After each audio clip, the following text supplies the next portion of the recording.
I'm Shio, and tonight we're going to read a story from the Arabian Nights.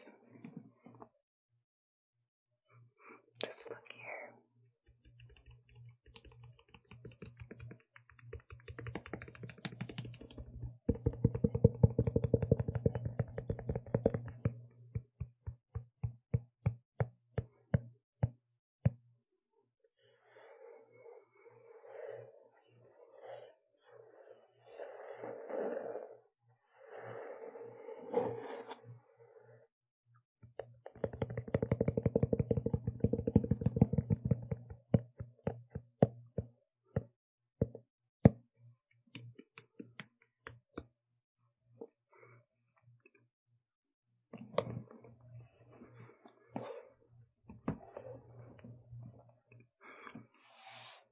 The story is called Ali Baba and the 40 Thieves.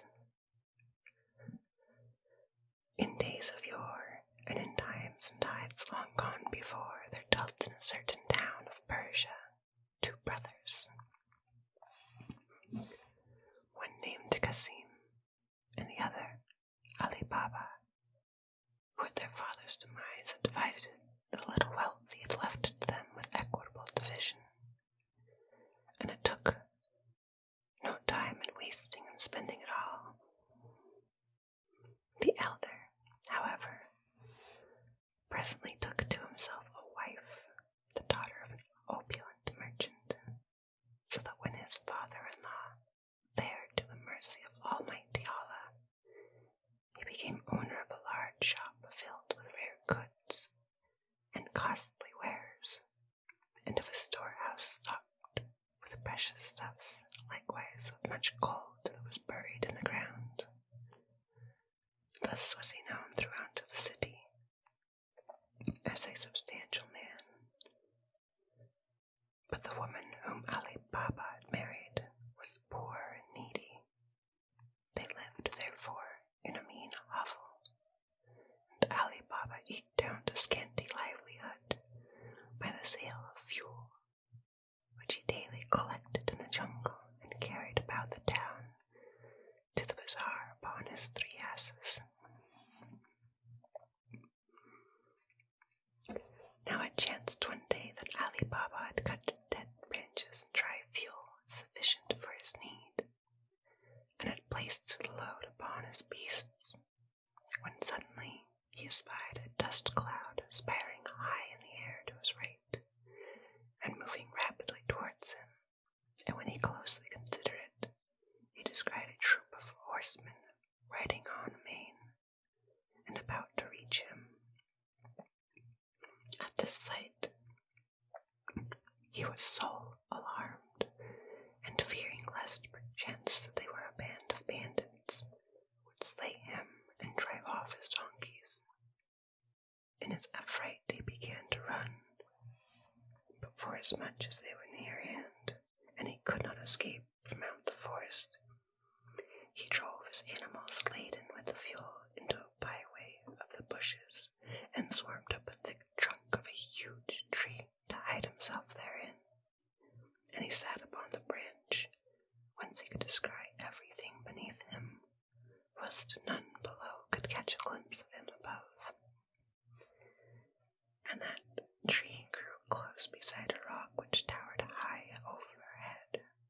The horsemen, young, active, and doughty riders, came close up to the rock face, and all dismounted, whereat Ali Baba took good note of them, and soon he was fully persuaded by their mien and demeanor that they were a troop of highwaymen, who, having fallen upon a caravan, had despoiled it and carried off the spoil, and brought their booty to this place with intent of concealing it safely in some cache.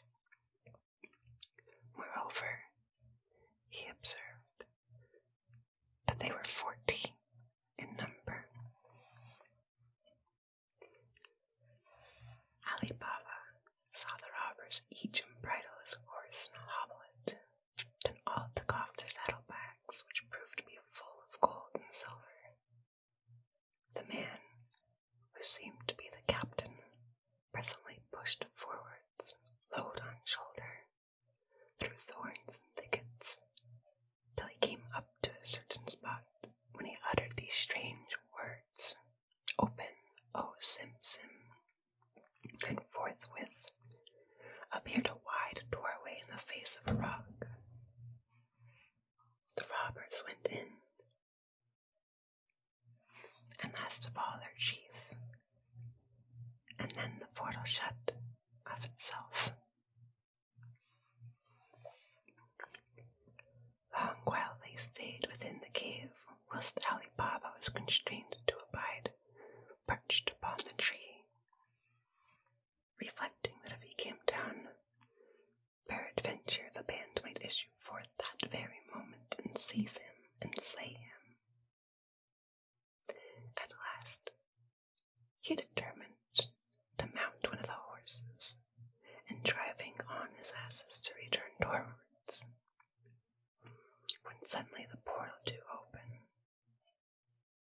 The robber chief was first to issue forth, then, standing at the entrance, he counted his men as they came out, and lastly he spake the magical words, "Shut, O Sim Sim," whereat the door closed of itself.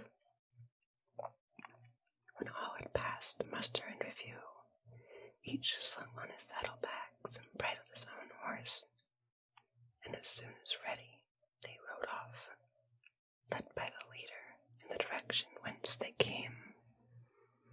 Ali Baba remained still perched on the tree, and watched their departure. Nor would he descend until what time they were clean gone out of sight, lest perchance one of them return and look around and descry him. Then he thought within himself, "I too will try the virtue of those magical words and see if at my bidding the door will open and close."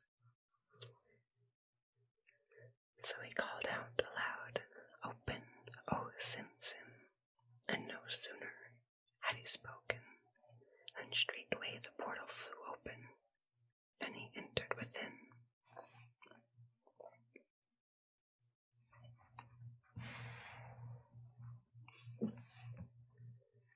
He saw a large caravan.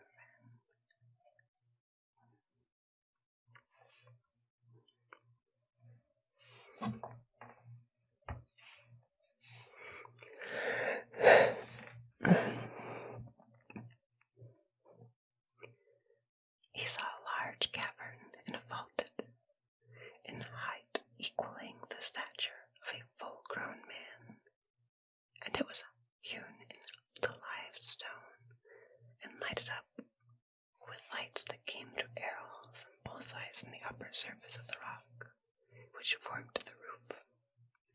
He had expected to find naught save outer gloom in this robber's den, and he was surprised to see the whole room filled with bales of all manner stuffs, and heaped up from sole to ceiling with camel-loads of silks and brocades and embroidered cloths, and mounds on mounds of vari-colored carpetings,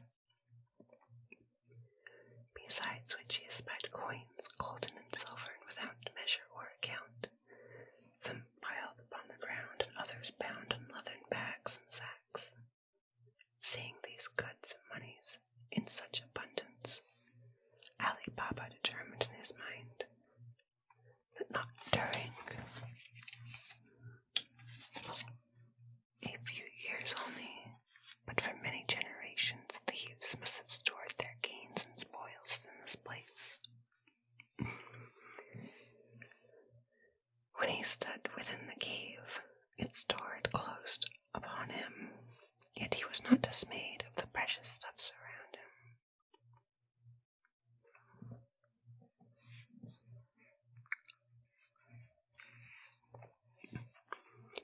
When he stood within the cave, its door had closed upon him, yet he was not dismayed, since he had kept in memory the magical words, and he took no heed of the precious stuffs around him, but applied himself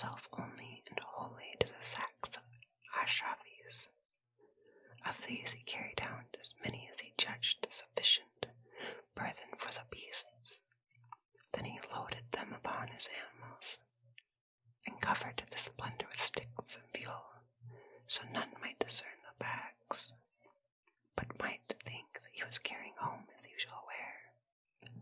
Lastly he called out, "Shut, O Sim-Sim," and forthwith the door closed, for the spell so wrought that whenever he entered the cave its portal shut of itself behind him, and, as he issued therefrom, the same would neither open nor close again, till he had pronounced the words, "Shut, O Sim-Sim."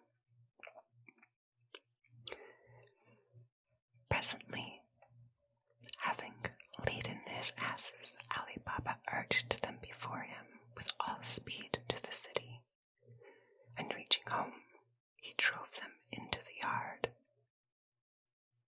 and shutting close the outer door, took down first the sticks, and after the bags of gold which he carried in to his wife.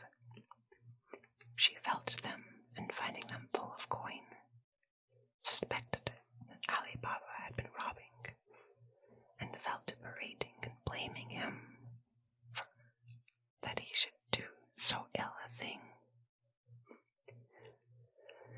Quoth Ali Baba to his wife, "Indeed, I am no robber, and rather do thou rejoice with me at our good fortune." Hereupon he told her of his adventure, and began to pour the gold from the bags in heaps before her, and her sight was dazzled by the sheen, and her heart delighted at his recital and adventures. Then she began counting the gold, whereat quoth Ali Baba, "O silly woman, how long wilt thou continue turning over the coin? Now let me dig a hole wherein to hide this treasure, that none may know its secret." Quoth he, "Right is thy rede.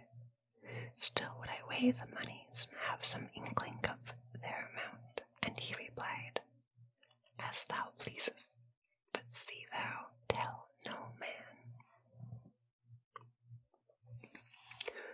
So she went off in haste to Kasim's home to borrow weights and scales wherewith she might balance the ashrafis and make some reckoning of their value. And when she could not find Kasim, she said to his wife, "Lend me, I pray thee, thy scales for a moment." Replied her sister-in-law, "Hast thou need of a bigger balance or the smaller?" And the other rejoined, "I need not the large scales. Give me the little." And her sister-in-law cried, "Stay here a moment, whilst I look about and find thy want."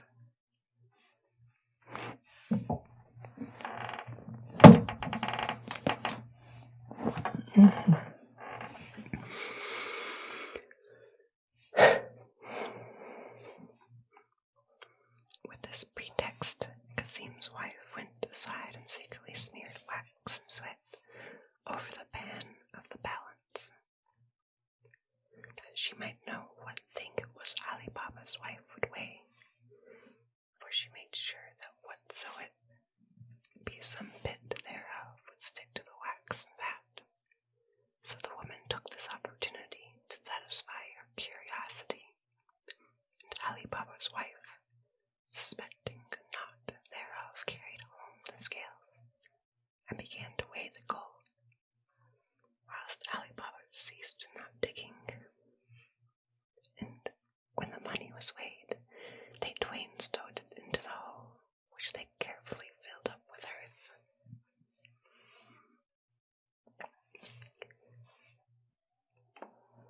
Then the good wife took back the scales to her kinswoman, all unknowing that an Ashrafi had adhered to the cup of the scales.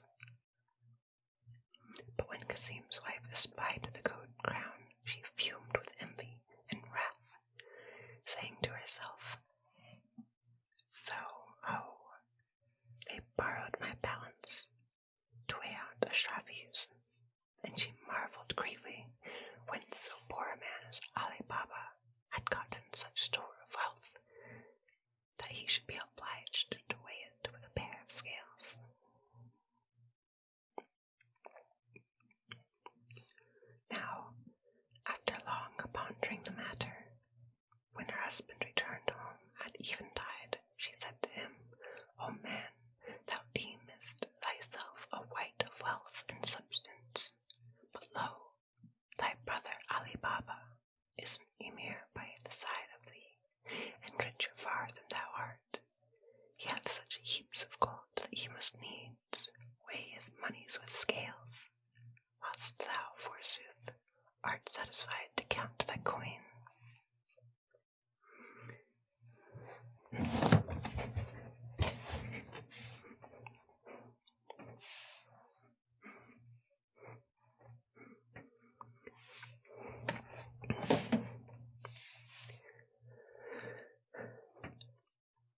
"Whence knowest thou this?" asked Cassim. And in answer his wife related, and anent the pair of scales that now she found in a shriery stuck to them, and showed him the gold coin which bore the mark and superscription of some ancient king. No sleep had Cassim all that night by reason of his envy, jealousy, and covetise. And next morning he rose betimes, and going to Ali Baba, said, "O my brother, to all appearance thou art poor and needy, but in effect thou hast a store of wealth so abundant, that perforce thou must weigh thy gold with scales." Quoth Ali Baba, "What is thou sayest? I understand thee not. Make clear thy purport." And quoth Cassim with ready rage, "Feign not that thou art ignorant of what I say, and think not to deceive me." Then, showing him the Ashrafi, he cried, "Thousands of gold coins such as these thou hast put by." And meanwhile my wife found this one stuck to the cup of the scales. Then Ali Baba understood how both Cassim and his wife knew that he had store of Ashrafis, and said in his mind that it would not avail him to keep the matter hidden, but would rather cause ill will and mischief, and thus he was induced to tell his brother every whit concerning the bandits, and also of the treasure trove in the cave. When he had heard the story, Cassim exclaimed, "I would fain learn of thee the certainty of the place where thou foundest the moneys, also the magical words whereby the door opened and closed, and I forewarn thee. And thou tell me not the whole truth. I will give notice of those Ashrafis to the Wali. Then shalt thou forfeit all thy wealth, and be disgraced and thrown into gaol."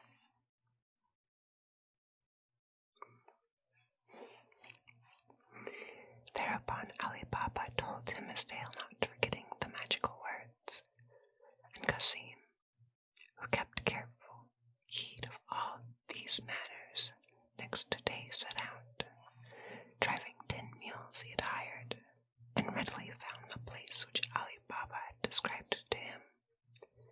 And when he came to the aforesaid rock, and to the tree whereon Ali Baba had hidden himself, and he had made sure of the door, he cried in great joy, "Open, O Sim Sim."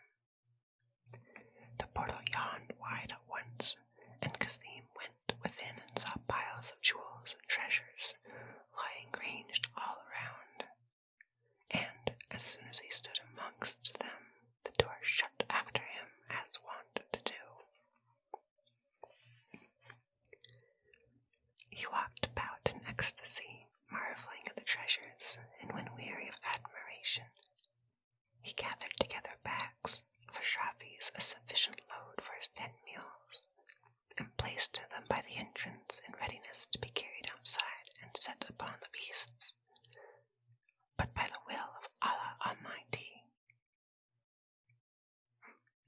he had clean forgotten the cabalistic words, and cried out, "Open, O barley," whereat the door refused to move. Astonished and confused beyond measure, he named the names of all manner of grains, save sesame, which had slipped from his memory as though he had never heard the word, whereat in his dire distress he heeded not the Ashrafis that lay heaped at the entrance, and paced to and fro, backwards and forwards, within the cave sorely, puzzled and perplexed. The wealth whose sight had erewhile filled his heart with joy and gladness was now the cause of bitter grief and sadness.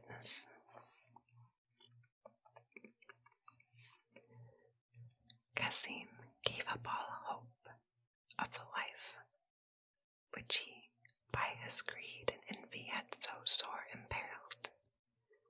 It came to pass that at noontide the robbers, returning by that way, saw from afar some mules standing beside the entrance, and much they marveled at what had brought the beasts to that place, for, inasmuch as Cassim by mischance had failed to tether or hobble them, they had strayed about the jungle and were browsing hither and thither. However, the thieves paid scant regard to the estrays, nor cared they to secure them down, but only wondered by what means they had wandered so far from the town. Then, reaching the cave, the captain and his troop dismounted, and going up to the door repeated the formula, and at once it flew open. Now Cassim had heard from within the cave the horse hoofs drawing nigh, and yet nigher, and he fell down to the ground in a fit of fear, never doubting that it was the clatter of the banditti, who would slaughter him without fail. Howbeit, he presently took heart of grace, and at the moment when the door flew open, he rushed out, hoping to make good his escape.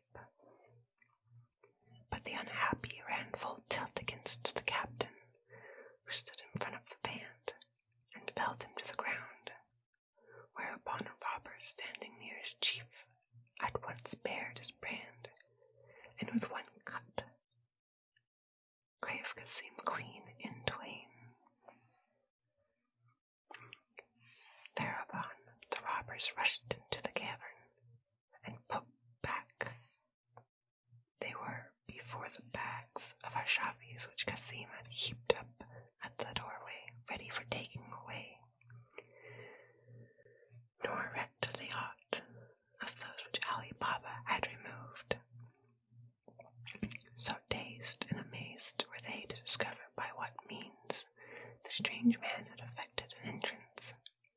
All knew that it was not possible for any to drop through the skylights, so tall and steep was the rock's face, with a slippery of ascent, and also that none could enter by the portal, unless he knew the magical words whereby to open it. However, within the cavern 2 parts to the right jam, and as many to the left as the sight might be a warning of approaching doom, for all dared enter the cave. Then coming out, they closed the hoard door and rode away upon their wonted work. Now when night fell and Cassim came not home, his wife waxed uneasy in mind, and running around to Ali Baba said, O my brother, Cassim hath not returned. Thou knowest whither he went, and sore I fear me some misfortune hath betided him.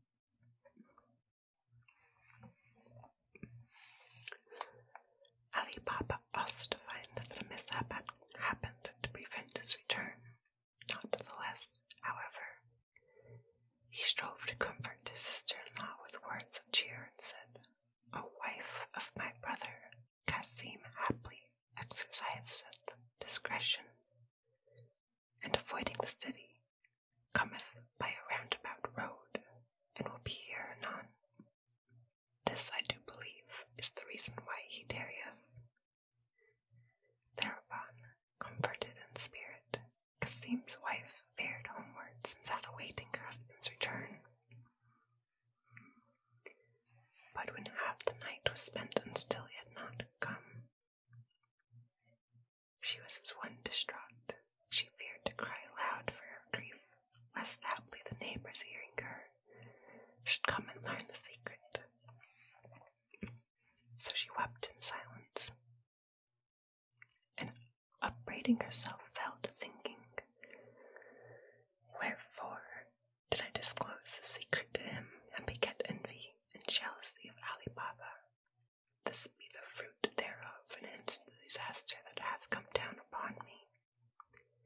She spent the rest of the night in bitter tears, and early on the morrow tried in the hottest to hurry to Ali Baba, and prayed that he would go forth and request of his brother.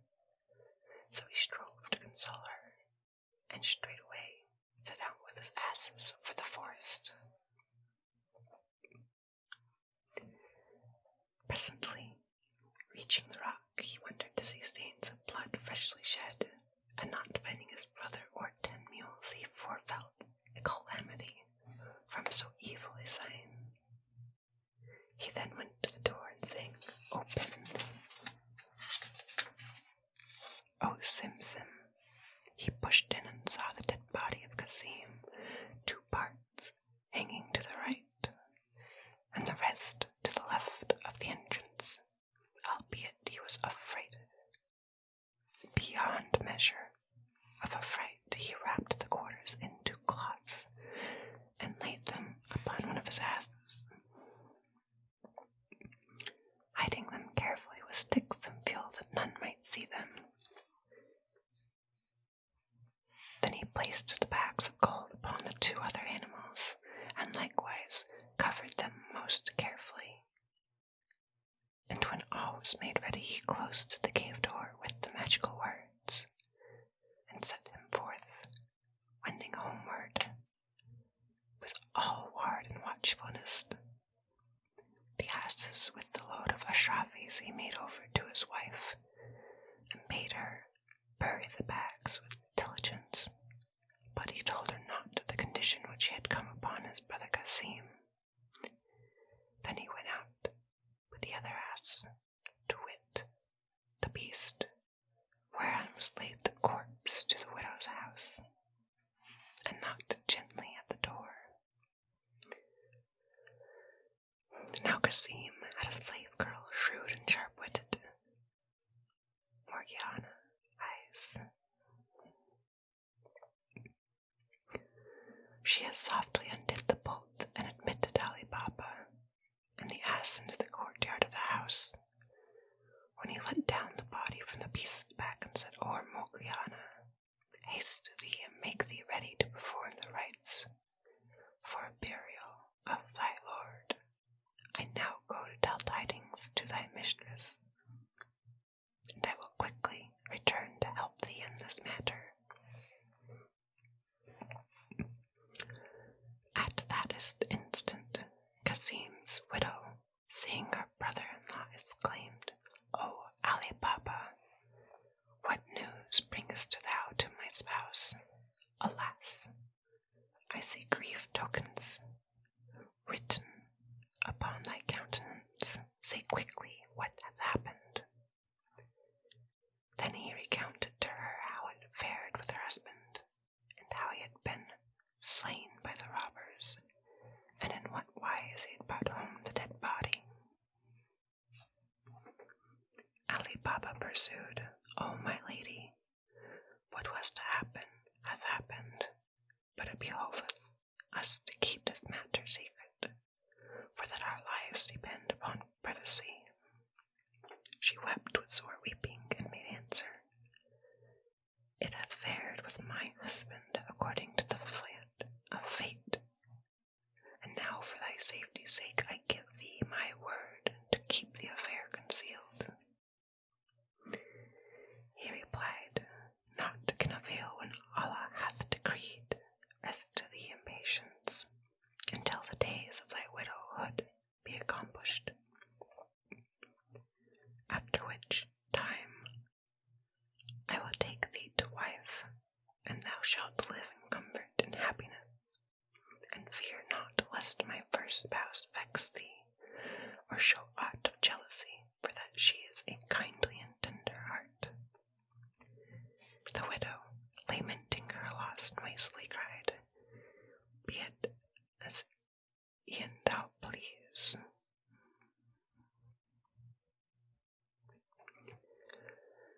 Then Ali Baba farewelled her, weeping and wailing for her husband, and joining Morgiana, took counsel with her how to manage the burial of his brother. So, after much consultation and many warnings, he left the slave girl and departed home, driving his ass before him.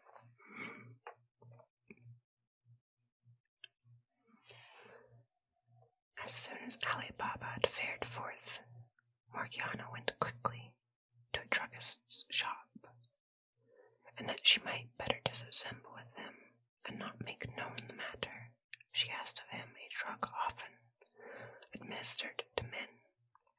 When seized with dangerous distemper, he gave it, saying, "Who is there in thy house that lieth so ill as to require this medicine?" And she said, "My master Kasim is sick, well nigh unto death. For many days he hath nor spoken nor tasted aught of food, so that almost we despair of his life." Next day, Morgiana went again and asked the druggist for more of medicine and essences, such as are adhibited to the sick when at the door of death, that the moribund may haply rally before the last breath. The man gave the potion, and she, taking it, sighed aloud and wept, saying, "I fear me he may not have strength to drink this draught.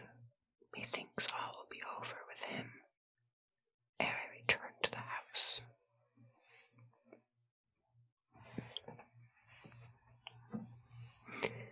Meanwhile, Ali Baba was anxiously awaiting to hear sounds of wailing and lamentation in Kasim's home, that he might at such signal hasten thither and take part in the ceremonies of the funeral. Early on the second day, Morgiana went with veiled face to one Baba Mustafa, a tailor well shotten in years, whose craft was to make shrouds and cerecloths. And as soon as she saw him open his shop, she gave him a gold piece and said, "Do thou bind a bandage over thine eyes, and come along with me." Mustafa made as though he would not go, whereat Morgiana placed a second gold coin in his palm and entreated him to accompany her. The tailor presently consented for greed of gain, so tying a kerchief tightly over his eyes, she led him by the hand to the house wherein lay the body of her master.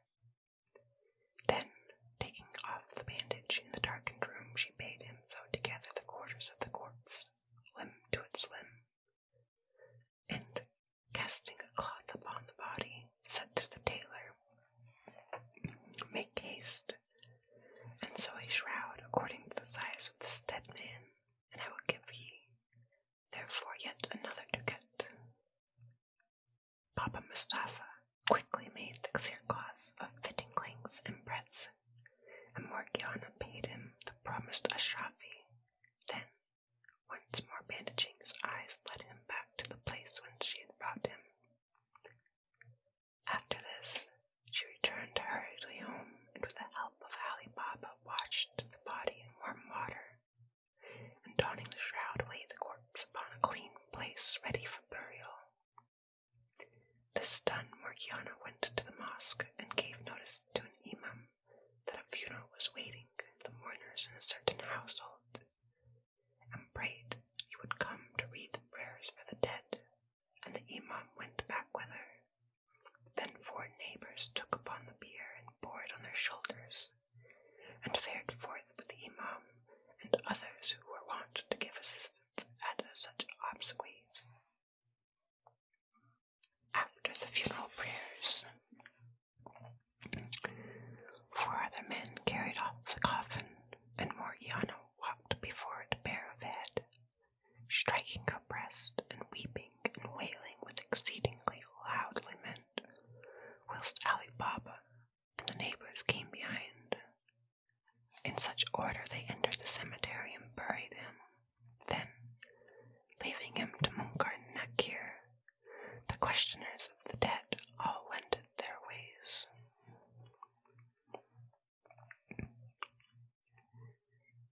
Presently, the women of the quarter, according to the custom of the city, gathered together in the house of mourning and sat an hour with Kasim's widow, comforting and condoling. Presently somewhat resigned and cheered. Ali Baba stayed 40 days at home in ceremonial lamentation for the loss of his brother, so none within the town save himself and his wife, Qasim's widow, and Morgiana knew aught about the secret. And when the 40 days of mourning were ended, Ali Baba removed to his own quarters all the property belonging to the deceased, and openly married the widow. Then he appointed his nephew, his brother's eldest son, who had lived a long time with a wealthy merchant, and was perfect of knowledge in all matters of trade, such as selling and buying, to take charge of the defunct's shop and to carry on the business. It so chanced one day when the robbers, as was their wont, came to the treasure cave, they had marveled exceedingly to find nor sign nor trace of Qasim's body, whilst they observed that much of gold had been carried off. Quoth the captain, "Now it behoveth us to make enquiry in this matter, else shall we suffer much of loss. And this our treasure, which we and our forefathers have amassed during the course of many years, will little by little be wasted and spoiled." Hereto all assented, and with single mind agreed that he whom they had slain had knowledge of the magical words, whereby the door was made open. Moreover, that someone beside him had cognizance, and had carried off the body, and also much of the gold. Wherefore, they needs must make diligent research, and find out who the man ever might be. Then they took counsel, and determined that one amongst them, who should be sagacious and deft of wit, must don the dress of some merchant from foreign parts.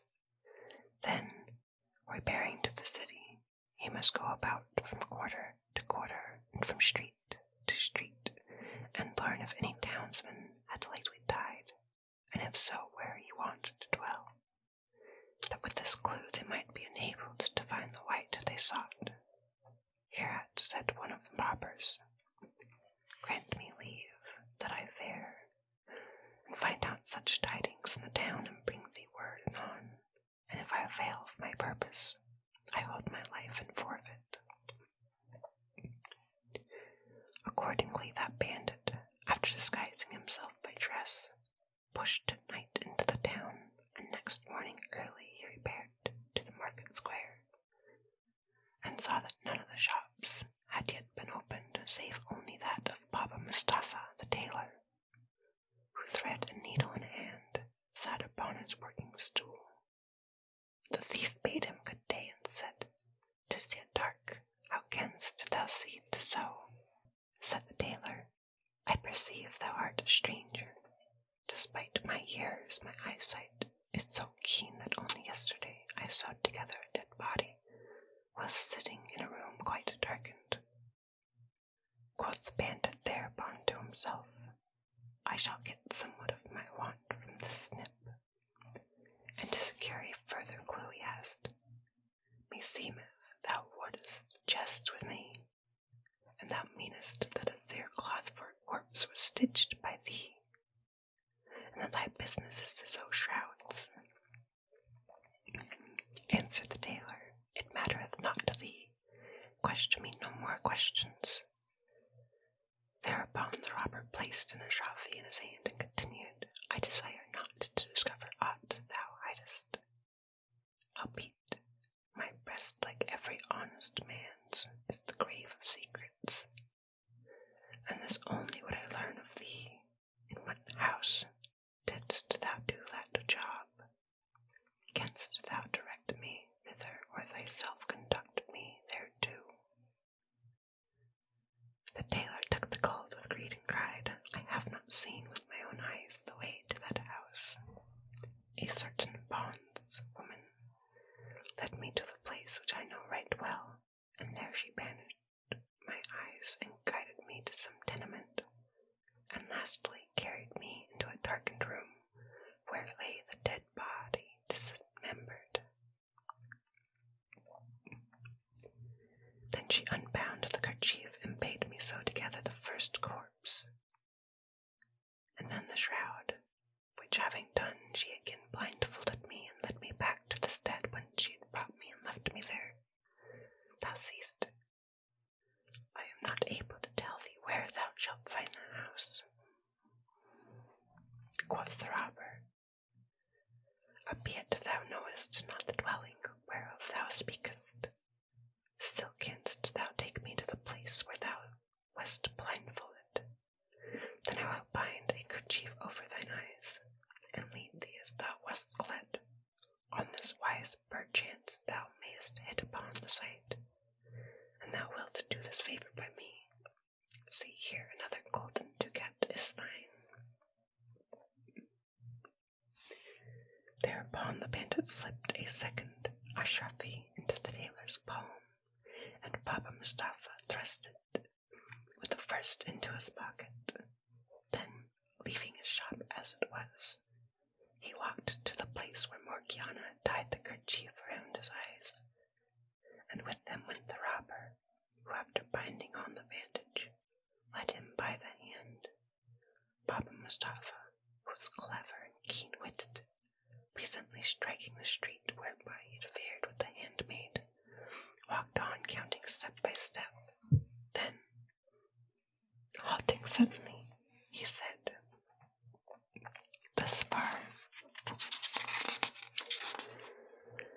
I came with her," and the twain stopped in front of Kasim's house, where now dwelt his brother Ali Baba. The robber then made marks with white chalk upon the door to the end, that he might readily find it at some future time, and removing the bandage from the tailor's eyes, said, "O Baba Mustafa, I thank thee for this favor, and Almighty Allah guerdon thee for thy goodness. Tell me now, I pray thee, who dwelleth in yonder house?" Quoth he, "In very sooth I wot not, for I have little knowledge concerning this quarter of the city." And the bandit, understanding that he could find no further clue from the tailor, dismissed him to his shop with abundant thanks, and hastened back to the tryst place in the jungle where the band awaited his coming.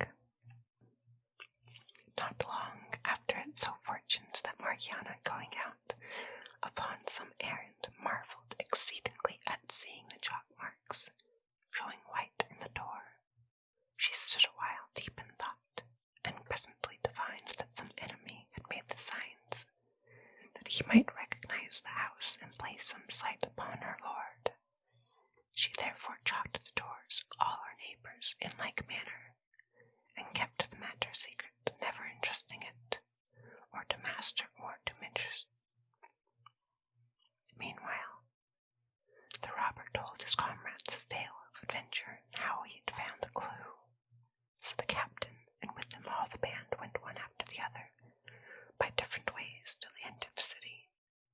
And he who had placed the mark on Ali Baba's door accompanied the chief to point out the place.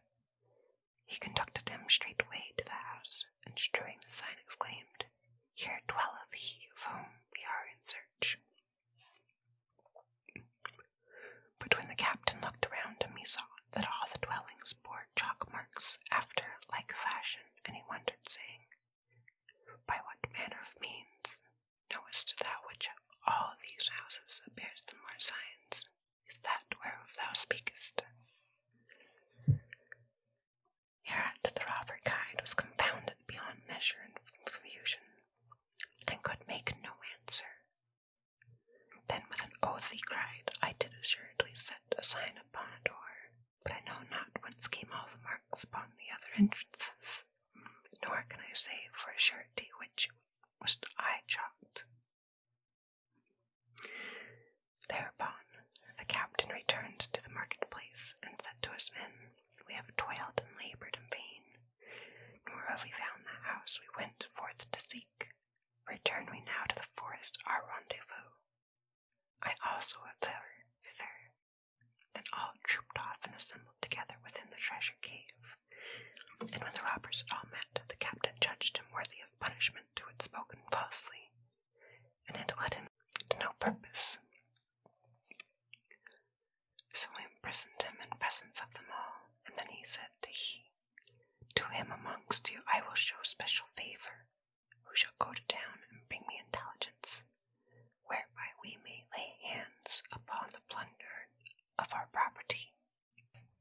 Hereat another of the company came forward and said, I am ready to go and inquire into the case, and 'tis I who will bring thee thy wish. The captain, after giving him presents and promises, dispatched him upon his errand, and by the decree of destiny which none may gainsay, the second robber went first to the house of Baba Mustafa the tailor. At that done the thief who had forgone him. In like manner he also persuaded the snip with gifts of golden coin, that he be led hoodwinked, and thus too was guided to Ali Baba's door. Here, noting the work of his predecessor, he affixed to the jam a mark with red chalk, the better to distinguish it from the others, whereon still showed the white. Then tried he back in stealth to his company, but Morgiana on her part also descried the red sign on the entrance, and with subtle forethought marked all the others after the same fashion, nor told any what she had done. Meanwhile, the bandit rejoined his band, and vauntingly said, Oh, our captain, I have found the house, and thereon put a mark whereby I shall distinguish it clearly from all its neighbors. The captain dispatched another of his men to the city, and he found the place, but, as aforetime, when the troop repaired thither, they saw each and every house marked with signs of red chalk, so they returned disappointed. And the captain, waxing displeased exceedingly and distraught, clapped also the spy into gaol. Then said the chief to himself, Two men have failed in their new endeavour, and have met their rightful need of punishment, and I trow that none other of my band will essay to follow up their research. So I myself would go and find the house of this white. Accordingly he fared along, and aided by the tailor Baba Mustafa, who had gained much gain of golden pieces in this matter, he hit upon the house of Ali Baba, and here he made no outward show or sign, but marked it on the tablet of his heart, and impressed the picture upon the page of his memory. Then returning to the jungle, he said to his men, I have full cognizance of the place, and have limned it clearly in my mind, so now there will be no difficulty in finding it. Go forth straightways and buy me and bring hither 19 mules together, with 1 large leathern jar of mustard oil, and 37 vessels of the same kind, clean empty, without me, and 2 locked up in cowl. Ye number 37 souls, so I will stow you away armed and accounted, each within his jar, and will load 2 upon each mule, and upon the 19th mule there shall be a man in an empty jar on one side, and on the other the jar full of oil. I, for my part, in guise of an oil merchant, will drive the mules into town, arriving in the house by night, and will ask permission of its master to tarry there until morning. After this we shall seek occasion during the dark hours to rise up and fall upon him and slay him. Furthermore the captain spake, saying, When we have made an end of him, we shall recover the gold and treasure whereof he robbed us, and bring it back upon the mules. This counsel pleased the robbers, who went forthwith and purchased mules and huge leathern jars, and did as the captain had bidden them. And after a delay, of 3 days. Shortly before nightfall they arose, and oversmearing all the jars with oil of mustard, each had hid himself inside an empty vessel. The chief then disguised himself in trader's gear, and placed the jars upon the 19 mules, to wit, 37 vessels, in each of which lay a robber armed and uncounted. And the one that was full of oil, this done, he drove the beasts before him, and presently he reached Ali Baba's place at nightfall, when it chanced that the housemaster was strolling after supper to and fro in front of his home. The captain saluted him with the salam and said, "I come from such and such a village with oil, and oft times have I been here selling oil, but now to my grief I have arrived too late, and I am sore troubled and perplexed to where I shall spend the night. And thou have pity on me, I pray thee, grant that I tarry here in thy courtyard, and eat some meals by taking down the jars and giving the beasts somewhat of fodder." Howbeit Ali Baba had heard the captain's voice when perched upon the tree, and had seen him enter the cave. Yet by reason of the disguise he knew him not for the leader of the thieves, and granted his request with a hearty welcome, and gave him full license to halt there for the night. He then pointed out an empty shed wherein to tether the mules, and bade one of the slave boys go fetch grain and water. He also gave orders to the slave girl, Morgiana, saying, "A guest hath come hither, and tarrieth here tonight. Do thou busy thyself with all speed about his supper, and make ready the guest's bed for him." Presently, when the captain had let down all the jars, and had fed and watered his mules, Ali Baba received him with all courtesy and kindness, and summoning Morgiana, said in his presence, "See thou fail not in service of this our stranger, nor suffer him to lack for aught. Tomorrow, early, I would fare to the hammam and bathe.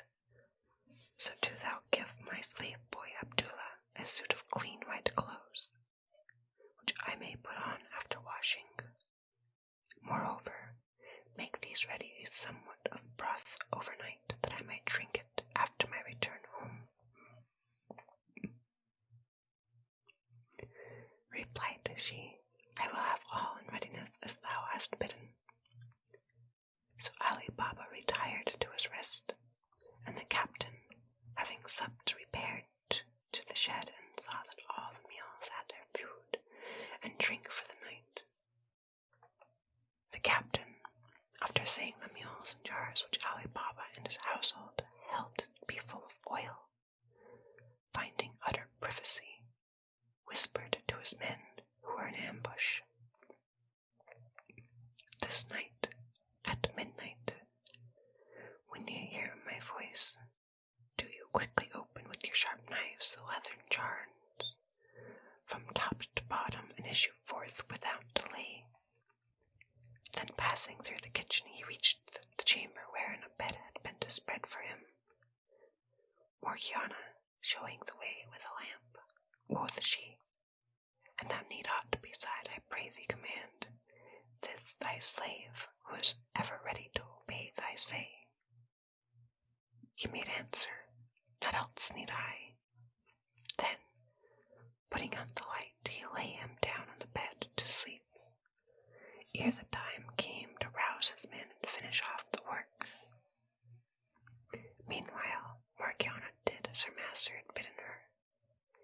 She first took out a suit of clean white clothes, and made it over to Abdullah, who had not yet gone to rest, and she placed the pipkin upon the hearth to boil the broth, and blew the fire till it burnt briskly.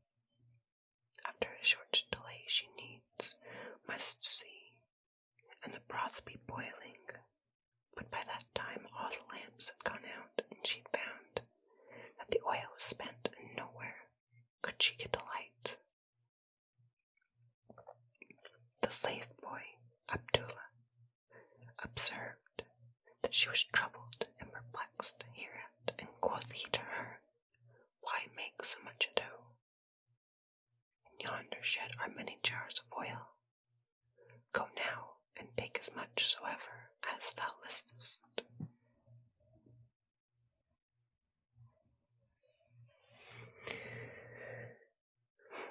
Morgiana gave thanks to him for his suggestion, and Abdullah, who was lying at his ease in the hall, went off to sleep so that he might wake betimes and serve Ali Baba in the bath. So the handmaiden rose, and with oil can in hand, walked to the shed, where stood the leathern jars, all ranged in rows. Now as she drew nigh unto one of the vessels, the thief who was hidden therein, hearing the tread of footsteps, bethought him that it was of his captain whose summons he awaited. So he whispered, Is it now time for us to sally forth?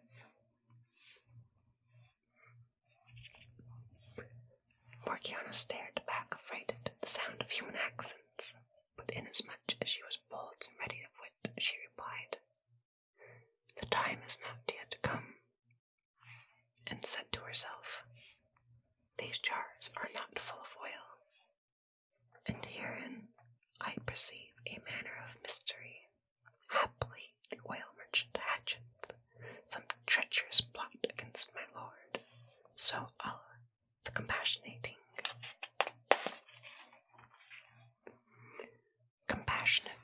protect us from his snares. Wherefore she answered in a voice made like the captain's, Not yet, the time is not come. Then she went to the next jar and returned the same reply to him who was within, and so on, to all the vessels, one by one. Then she said in herself, Loud to Lord, my master took this fellow in, believing him to be an whale merchant, but lo, he hath admitted a band of robbers, who only await the signal to fall upon him and plunder the place and do him die. Then passed she on to the furthest jar, and finding it brimming with oil, filled her can, and returning to the kitchen, trimmed the lamp, and lit the wicks. Then, bringing forth a large cauldron, she set it upon the fire, and filling it with the oil, from out the jar heaped wood upon the hearth, and fanned it to a fierce flame, the readier to boil its contents. When this was done, she belted down of the potfuls, and poured it seething hot into the leathern vessels, one by one, while the thieves, unable to escape, were scalded to death, and every jar contained a corpse. Thus did the slave girl, by her subtle wit, make a clean end of all noiselessly, and unknown even to the dwellers in the house. Now when she had satisfied herself that each and every of the men had been slain, she went back to the kitchen, and shutting the door sat brewing Ali Baba's broth. Scarce had an hour passed before the captain woke from sleep, and, opening wide his window, saw that all was dark and silent. So he clapped his hands as a signal for his men to come forth, but not a sound was heard in return. After a while he clapped again and called aloud, but got no answer, and when he cried out a third time, without reply, he was perplexed, and went out to the shed wherein stood the jars. He thought to himself, perchance all are fallen asleep, whenas the time for action is now at hand, so I must e'en wake them, without stay or delay. Then approaching the nearest jar, he was startled by the smell of oil and seething flesh, and touching it outside, he felt it reeking hot. Then going to the others one by one, he found all in like a condition. Hereat he knew for a surety the fate which had betided his band, and, fearing for his own safety, he clomb onto the wall, and thence dropping into a garden made his escape in high dudgeon. religion, and sore disappointment. Morgiana awaited a while to see the captain return from the shed, but he came not, whereat she knew that he had scaled the wall and had taken to flight. For the street door was double-locked, and the thieves being all disposed of, on this wise Morgiana laid her down to sleep in perfect solace and ease of mind. When 2 hours of darkness yet remained, Ali Baba awoke and went to the hammam, knowing not of the night adventure, for the gallant slave girl had not aroused him, nor indeed had she deemed such action expedient, because she had sought an opportunity of reporting to him her plan. She might haply have lost her chance and spoiled the project. The sun was high over the horizon when Ali Baba walked back from the baths, and he marvelled exceedingly to the jars still standing under the shed, and said, How cometh it that he, the oil merchant, my guest, hath not carried it to market, his mules and jars of oil? Ali Baba presently asked Morgiana what had befallen the oil merchant, his guest, whom he had placed under her charge, and she answered, Allah Almighty vouchsafe to thee 60 years and 10 of safety. I will tell thee in privacy of this merchant. So Ali Baba went apart with the slave girl, who taking him without the house first locked the court door. Then showing him a jar, she said, Prithee look into this, and see if within there be oil, or aught else. Thereupon, peering inside it, he perceived a man, at which sight he cried aloud, and fain would have fled in his fright. Quoth Morgiana, Bear him not. This man hath no longer the force to work thee harm. He lieth dead and stone dead. Hearing such words of comfort and reassurance, Ali Baba asked, O Morgiana, what evils have we escaped, and by what means hath this wretch become the quarry of fate? She answered, Alhamdulillah, praise be to Almighty Allah. I will inform thee fully of the case, but hush thee, speak not aloud, lest haply the neighbors learn the secret, and it end in our confusion. Look now into all the jars, one by one, first from last. So Ali Baba examined them severally, and found in each a man fully armed and accoutred. All lay scalded to death. Hereat, speechless for sheer amazement, he stared at the jars. But presently recovering himself, he asked, And where is he, the oil merchant? Answered she, Of him also I inform thee. The villain was no traitor, but a traitor's assassin, whose honeyed words would have ensnared thee to thy doom. And now I will tell thee what he was and what hath happened. But meanwhile thou art fresh from the hammam, and thou shouldst first drink somewhat of this broth for thy stomach's and thy health's sake. So Ali Baba went within, and Morgiana served up the mess, after which quoth her master, I fain would hear this wondrous story. Prithee tell it to me, and set my heart at ease. Hereat the handmaid fell to relating whatso had betided in these words. O my master, when thou badest me boil the broth, and retiredest to rest, thy slave, in obedience to thy command, took out a suit of clean white clothes,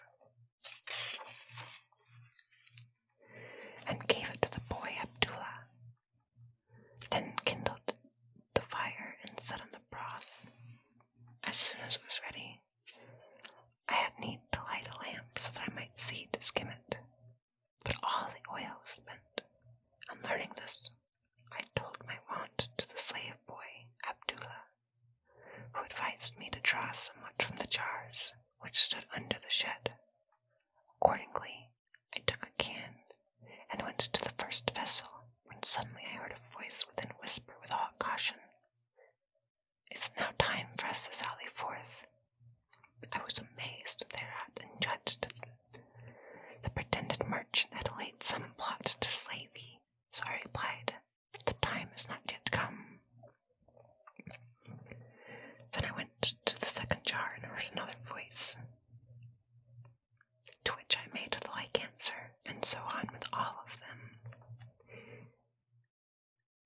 I now was certified that these men awaited only some signal from their chief, whom thou didst take to guest within thy walls, supposing him to be a merchant in oil, and that after thou receivedst him hospitably, the miscreant had brought these men to murder thee, and to plunder thy good and spoil thy house. But I gave him no opportunity to win his wish. The last jar I found full of oil, and taking somewhat there from it, I lit the lamp. Then putting a large cauldron upon the fire, I filled it up with oil which I brought from the jar, and made a fierce blaze under it. And when the contents were seething hot, I took out sundry cans full, with intent to scald them all to death, and going to each jar in due order, I poured within them, one by one, boiling oil. On this wise, having destroyed them utterly, I returned to the kitchen, and having extinguished the lamps, stood by the window watching what might happen, and how that false merchant would act next. Not long after I had taken my station, the robber captain awoke, and oft times signaled to his thieves. Then, getting no reply, he came downstairs and went out to the jars, and finding that all his men were slain, he fled through the darkness, I know not whither. So when he had clean disappeared, I was assured that, door being double locked, he had scaled the wall, and dropped into the garden, and made his escape. Then with my heart at rest, I slept, and Morgiana, after telling her story to her master, presently added, "This is the whole truth I have related to thee. For some days, indeed, have I had an inkling of such a matter, but withheld it from thee, deeming it inexpedient to risk the chance of its meeting the neighbors' ears. Now, however, there is no help but to tell thee thereof." One day, as I came to the house door, I espied thereon a white chalk mark, and on the next day a red sign beside the white. I knew not the intent wherewith the marks were made. Nevertheless, I set others upon the entrances of sundry neighbors, judging that some enemy had done this deed, whereby to encompass my master's destruction. Therefore I made the marks on all the doors in such perfect conformity with those I found, that it would be hard to distinguish amongst them.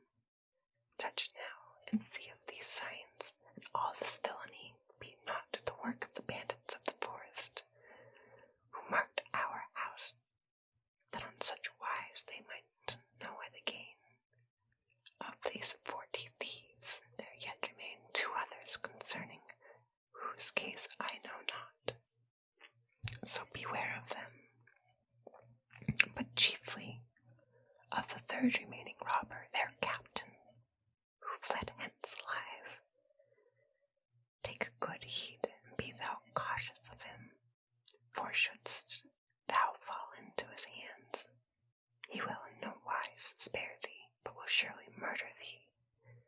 I will do all that lieth in me to save from hurt and harm thy life and property, nor shall thy slave be found wanting in any service to my lord." Hearing these words, Ali Baba rejoiced with exceeding joyance, and said to her, "I am well pleased with thee for this thy conduct, and say me what wouldst thou have me do in thy behalf. I shall not fail to remember thy brave deed, so long as breath in me remaineth."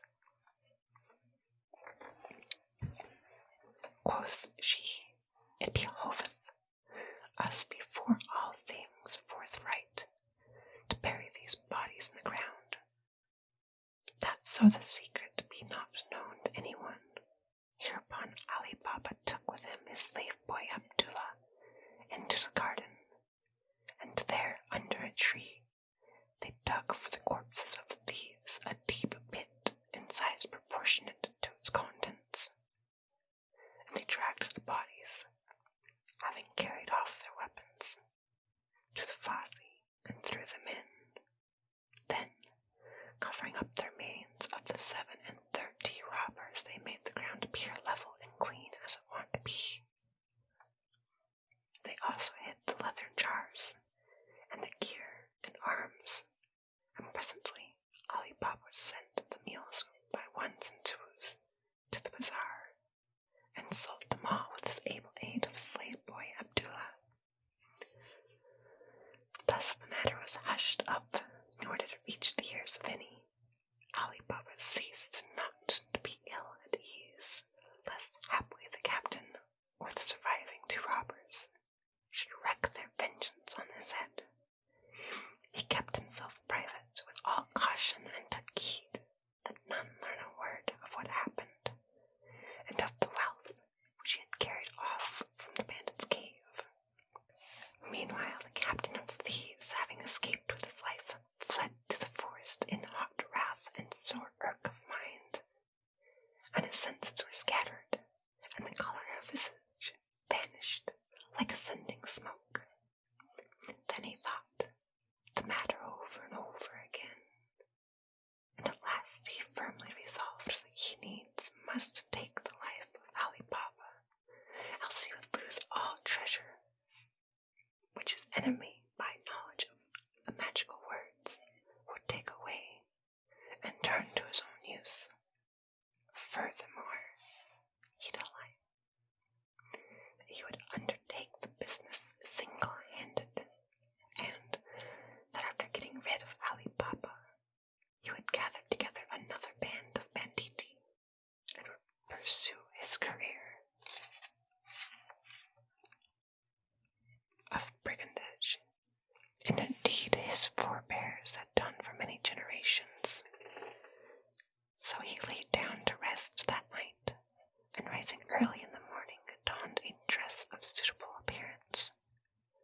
Then going to the city, alighted at the caravanserai, thinking to himself, doubtless the murder of so many men hath reached the Wali's ears, and Ali Baba hath been seized and brought to justice, and his house is levelled and his good is confiscated. The townfolk must surely have heard tidings of these matters. So he straightway asked of the keeper of the Khan what strange things have happened in the city during the last few days, and the other told him all that he had seen and heard. The captain could not learn a whit of that which most concerned him. Hereby he understood that Ali Baba was ware and wise, and that he had not only carried away such store of treasure, but he had also destroyed so many lives, and withal had come off scatheless. Furthermore, that he himself must needs have all his wits alert not to fall into the hands of his foe and perish. With this resolve, the captain hired a shop in the bazaar, whither he bore whole bales of the finest stuffs, and goodly merchandise from his forest treasure house. And presently he took his seat within the store and fell to doing merchant's business.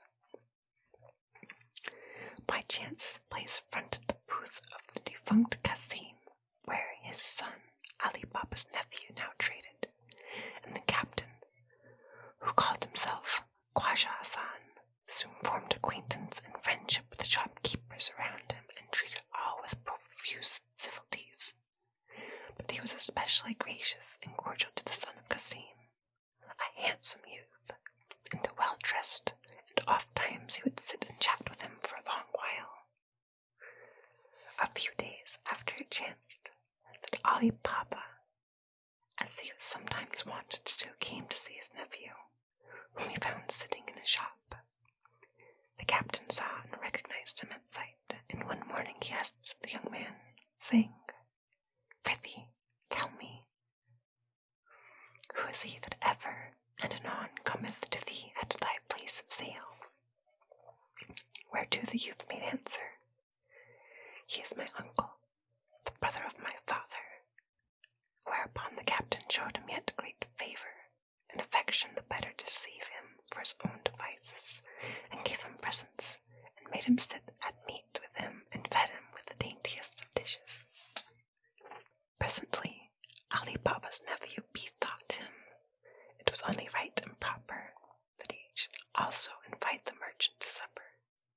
But whereas his own house was small, and he was straitened for room and could not make show of splendour, as did Khwaja Hassan, he took counsel with his uncle on the matter. Ali Baba replied to his nephew, Thou sayest well, it behoveth thee to entreat thy friend in fairest fashion, even as he hath entreated thee. On the morrow, which is Friday, shut thy shop, and do it all merchants of repute. Then, after the early meal, take Khwaja Hassan to smell the air. And as thou walkest, lead him hither unawares. Meanwhile, I will give orders that Morgiana shall make ready for his coming the best of viands, and all necessaries for a feast. Trouble not thyself on any wise, but leave the matter in my hands. Accordingly, on the next day, to wit, Friday, the nephew of Ali Baba took Khwaja Hassan to walk about the garden, and as they were returning, he led him by the street wherein his uncle dwelt. When they came to the house, the youth stopped at the door, and knocking said, O my lord, this is my second home. My uncle hath heard much of thee and thy goodness, mewards, and desireth with exceeding desire to see thee. So, shouldst thou consent to enter and visit him, I shall be truly glad and thankful to thee.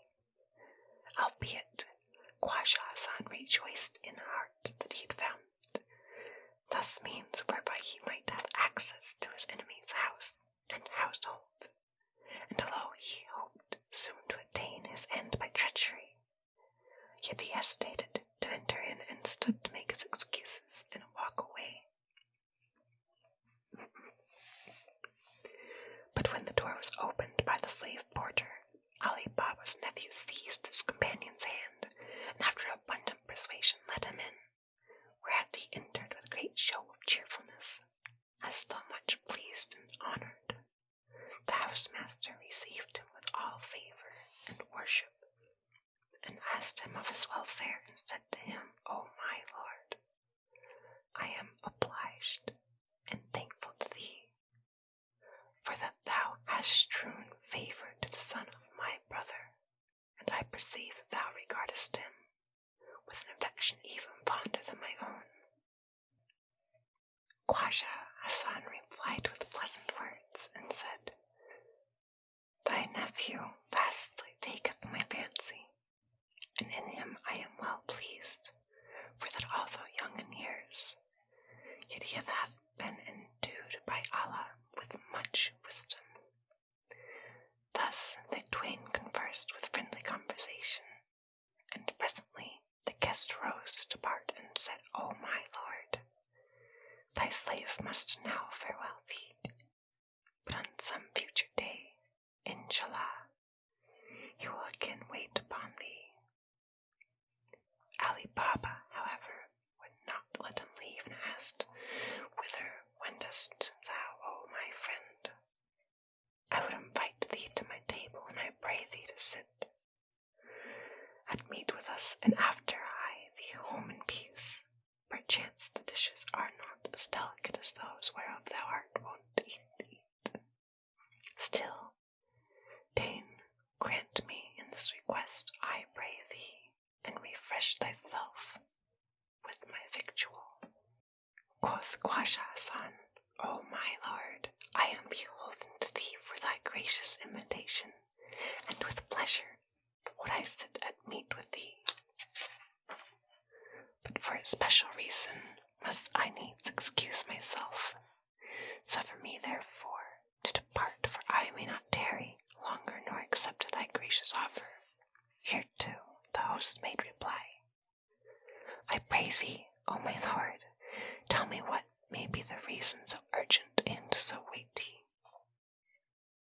And Khwaja Hassan answered, the cause is this, I must not, by order of physician, who cured me lately of my complaint, eat aught of food prepared with salt. Quoth Ali Baba, and this be all, deprive me not, I pray thee, of the honor thy company will confer upon me, as the meats are yet cooked. I will forbid the kitchener to make use of any salt. Tarry here a while, and I will return anon to thee. So saying, Ali Baba went into Morgiana and bade her not to put salt into any one of the dishes, and she, while busied with her cooking, fell to marveling greatly at such order, and asked her master, Who is he that eateth meat, wherein is no salt? He answered, What to thee mattereth it who?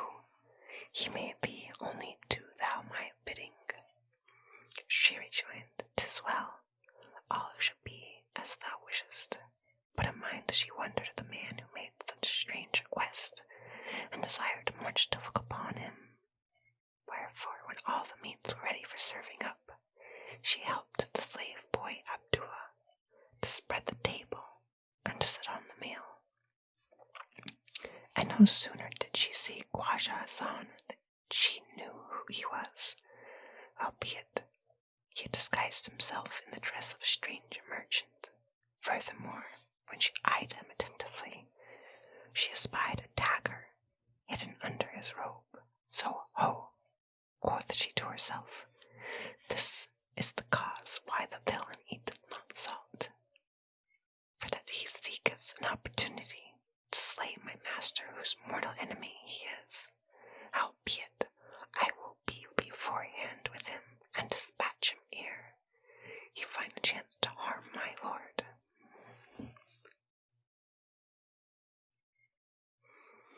Morgiana, having spread a white cloth upon the table, served up the meal, went back to the kitchen, and thought out her plot against the robber captain.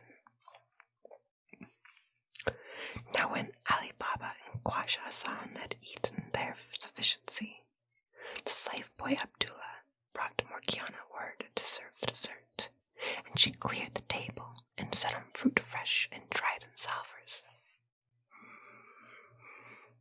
And then she placed by the side of Ali Baba a small tripod for 3 cups with a flagon of wine, and lastly she went off with the slave boy Abdullah into another room, as though she would herself eat supper. Then Khwaja Hassan, that is, the captain of the robbers, perceiving that the coast was clear, exulted mightily, saying to himself, The time hath come for me to take full vengeance. With one thrust of my dagger I will dispatch this fellow, then escape across the garden, and wend my ways. His nephew will not adventure to stay my hand, for an he too but move a finger or toe with that intent, another stab would settle his earthly account. Still must I wait a while, until the slave boy and the cook maid shall have eaten, and lain down to rest them in the kitchen. Morgiana, however, watched him wistfully, and divining his purpose, said in her mind, I must not allow this villain advantage over my lord. By some means I must make void his project, and at once put an end to the life of him. Accordingly, the trusty slave girl changed her dress with all haste, and donned such clothes as dancers wear. She veiled her face with a costly kerchief. Around her head she bound a fine turban, and about her middle she tied a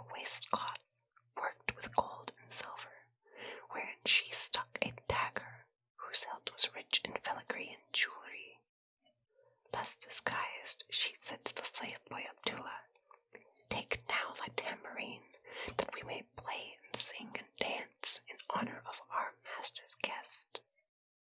So he did her bidding, and the twain went into the room, the lad playing and the lass following. Then, making a low congi, they asked leave to perform, and to sport and play. And Ali Baba gave permission, saying, "Dance now, and do your best, that this our guest may be mirthful and merry." Quoth Khwaja Hassan, "O my lord, thou dost indeed provide much pleasant entertainment." Then the slave boy Abdullah, standing by, began to strike the tambourine, while Morgiana rose up and showed her perfect art and pleased him vastly with graceful steps and sportive motion. And suddenly, drawing the poniard from her belt, she brandished it and paced from side to side, a spectacle which pleased them most of all. At times also she stood before them, now clapping the sharp-edged dagger under her armpit, and then setting it against her breast. Lastly, she took the tambourine from the slave boy Abdullah, and still holding the poniard in her right, she went round for her largesse, as is the custom amongst merrymakers. First, she stood before Ali Baba, who threw a gold coin into the tambourine, and his nephew, likewise, put in an ashrafi. Then Khwaja Hassan, seeing her about to approach him, fell in to pulling out his purse, when she hardened her heart, and quick as blinding levy, she plunged the dagger into his vitals, and forthwith the miscreant fell back, stone dead.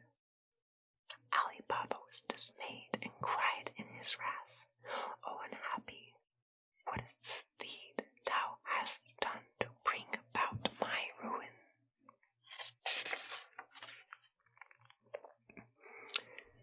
But she replied, "Nay, O my lord, rather to save thee, and not to cause thee harm, have I slain this man. Loosen his garments, and see what thou wilt discover thereunder." So Ali Baba searched the dead man's dress, and found concealed therein a dagger. Then said Morgiana, "This wretch was thy deadly enemy. Consider him well. He is none other than the oil merchant, the captain of the band of robbers.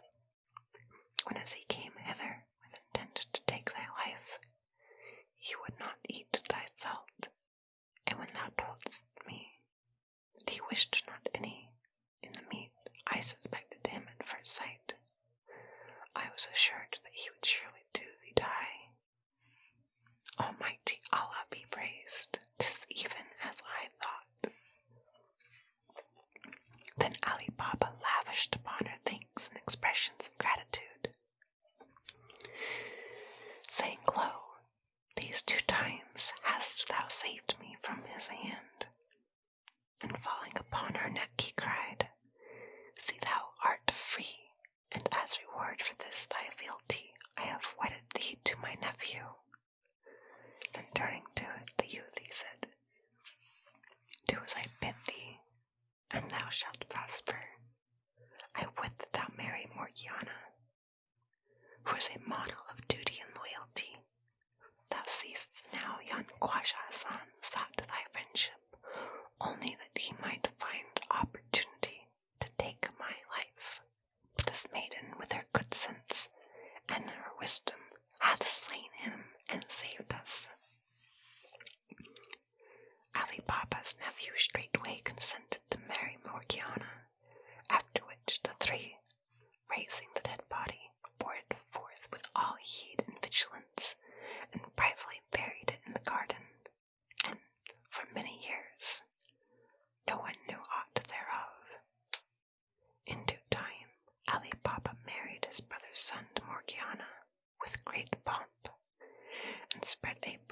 dressed in most sumptuous fashion for his friends and neighbors, and made merry with them and enjoyed singing and all manner of dancing and amusements.